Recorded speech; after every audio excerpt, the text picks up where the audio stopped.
Hi, I'm Courtney Smith. I'm a PA. I'm the owner of Grand Primary Care, a family medicine office in Granville, Michigan. Let's talk about antidepressant medications, their effectiveness, and their safety. I've diagnosed and treated many people with depression and anxiety disorders over the years, and this is a topic that gets brought up a lot.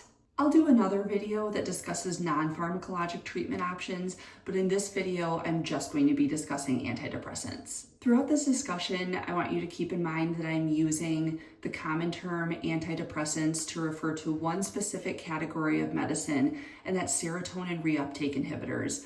Some examples of this class of medicine are sertraline, citalopram, fluoxetine, escitalopram, paroxetine, venlafaxine, duloxetine, and desvenlafaxine. I'm also only referring to adult patients in this discussion. Make sure you stick around for the end of the video to hear what your provider really thinks about antidepressants. Anxiety and depression are extremely common conditions.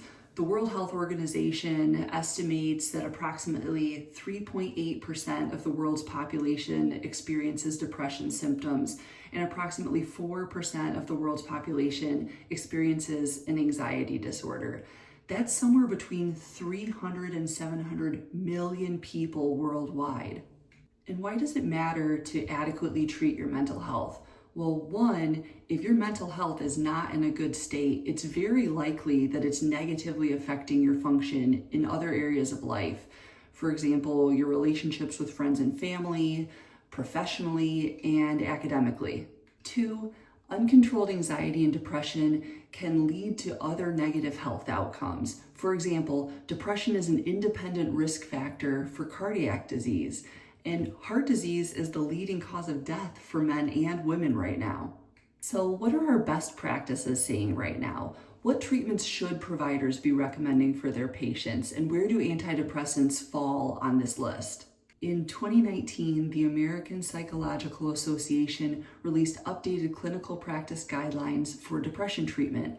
And they recommended that for patients with mild depression symptoms or symptoms that lasted a short duration of time, it would be reasonable to just keep very close follow-up between the provider and the patient to keep a close eye on the symptoms without intervening. But even for patients with mild symptoms, depending on patient preference, treatment for those mild symptoms could still involve an antidepressant or psychotherapy, which is usually cognitive behavioral therapy, or it could involve some combination of medication and therapy. Now, with patients with moderate to severe depression or anxiety symptoms, antidepressants are the standard of care, as well as psychotherapy. Antidepressants work by making more serotonin available around the brain. Some of them also increase the amount of norepinephrine around the brain as well. And this mechanism can be an effective treatment for depression and anxiety. There are multiple studies that support the effectiveness of antidepressant medications. I'll link just a few here. And this class of medication tends to cause less side effects than some of the older antidepressants, like the tricyclic antidepressants, or some of the other anti-anxiety medication options like benzodiazepines. Patients often ask if antidepressants are addicting, and the answer is no. Addiction involves some level of compulsive drug seeking and continued use despite negative outcomes, and that's not the situation here with antidepressants. Patients also ask if they'll develop a tolerance to this kind of medication, meaning that one dose would work well for a while, but then we would need to continually increase the dose over time to achieve the same effect, and the answer is no. Sometimes we do need to adjust the dose up or down over time, just depending on life circumstances, but not due to tolerance. Patients can develop dependence to antidepressants, but hear me out on this because I don't think it's really as bad as what it sounds like.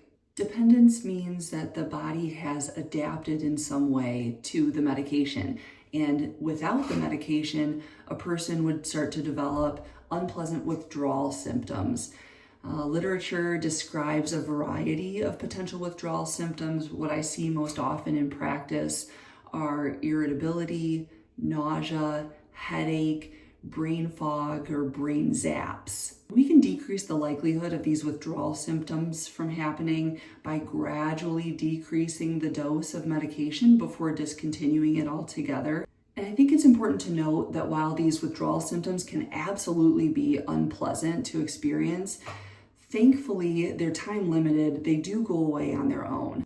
Many people stop taking antidepressants cold turkey, which I described before can cause some withdrawal symptoms, but it's not dangerous to do so. Now, I know no one wants to feel dependent on a medication, but I want to reframe this discussion to be more in line with how we understand and talk about other kinds of medicines, like blood pressure medicine or ADHD medicine. If you continue to take the medicine, you continue to experience the positive results. If you decide to stop the medicine, the beneficial effects wear off. Some people continue taking antidepressants for years and years because they feel good, and oftentimes the benefit outweighs the risk, and that's an okay thing to do. And some people decide to stop the antidepressant at some point. Maybe they've been feeling well for quite some time and they're ready to test out what it feels like to be off medicine. Maybe they're experiencing side effects. And maybe life circumstances have improved to better support their mood. Now, any substance can have potential side effects, whether it's an FDA-approved prescription medicine or an over-the-counter supplement. And some examples of common side effects with antidepressants are fatigue, insomnia, upset stomach, decreased libido, and even weight gain. I also want to specifically call out one of these medications, paroxetine, because it's on the Beers list, which is a list of potentially inappropriate medications for people over the age of 65. And that's because paroxetine can cause side effects like sedation, confusion, and orthostatic hypotension or positional low blood pressure in this age group. So just a unique consideration for this medicine in particular. At the end of the day, are antidepressants safe? These are medications that have been around for decades, and we know quite a bit about the potential adverse effects. There are many situations where the benefits will outweigh the risks, but like anything in medicine, please consult with your PCP on your unique medical circumstances. Something that I've picked up on after caring for thousands of patients is that some people have developed a moral objection to antidepressants, almost as if antidepressants are a last resort for when you've really hit rock bottom and have no other options. And I don't subscribe to that train of thought. We talked about the treatment guidelines for depression and anxiety. You don't have to experience a mental health crisis before starting an antidepressant. It's okay to consider starting an antidepressant with even mild symptoms. Now, have you ever wondered what your provider really thinks about antidepressants? Well, I can only speak for myself. I want you to feel your best and to be at your best. And I want you to be able to do that on your terms in accordance with your values. Our best practice guidelines emphasize shared decision making, which means that the provider and the patient should be coming together as a team to make the decision about the best treatment plan for that individual patient. So I do counsel patients when an antidepressant might be a good fit for them, and I trust my patients when they make a decision about whether or not to include an antidepressant in their treatment plan.